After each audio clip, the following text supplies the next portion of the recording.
Чернобыльском лесу царила зловещая тишина, которая с годами стала привычной. В 1986 году катастрофа разрушила не только жизнь людей, но и экосистему этого региона. Заброшенные города, пустые дома и опустевшие поля стали символом трагедии. Однако именно здесь, спустя десятилетия, ученые начали наблюдать нечто удивительное. Проект, который был начат в ноябре прошлого года, предусматривал установку 42 камер в самой запретной части Чернобыльской зоны.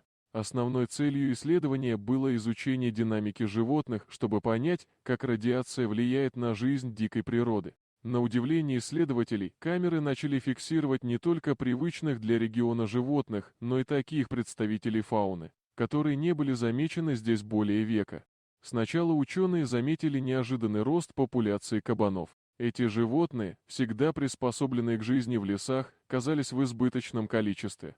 Следом за ними начали появляться волки, которые долгое время избегали Чернобыля, боясь радиации и отсутствия пищи. Косули и лисицы также стали все более частыми гостями в лесах. Все это говорило о том, что экосистема Чернобыля восстанавливается гораздо быстрее, чем ожидалось.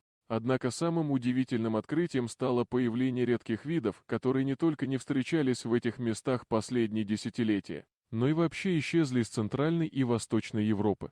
Европейская рысь– величественное и грациозное животное, которое прежде считалось исчезнувшим в этих местах, появилось в кадре камеры, с осторожностью исследуя пространство. И, наконец, бурый медведь, который когда-то обитал в Чернобыльской зоне, вернулся домой. Это было событие, которое повергло ученых в настоящий ужас и восторг одновременно. Оказавшись перед таким открытием, специалисты задумались, как возможно, что радиация, которая в других условиях уничтожала бы фауну, не влияет на этих животных так сильно, как предполагается. Ученые начали размышлять над возможностью того, что природа обладает невероятной способностью к восстановлению, если только ей не мешают.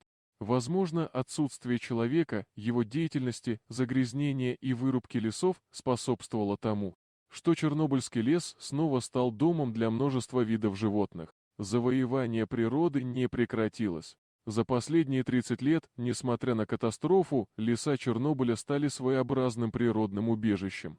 Это открытие подчеркивает важность сохранения естественной среды обитания, ведь природа может восстанавливаться и адаптироваться, если ей дать такую возможность. Человек, который не вмешивается, не разоряет и не разрушает, дает шанс экосистемам вернуться к жизни. Ученые, пораженные этим феноменом, стали призывать к дальнейшему изучению этого региона. Они понимали, что если дать природе шанс, то она восстановит себя, даже в самых экстремальных условиях. Возможно, Чернобыль, несмотря на все свои темные страницы истории, станет символом не только трагедии, но и возрождения, напоминанием о том, что природа всегда найдет способ адаптироваться и выжить.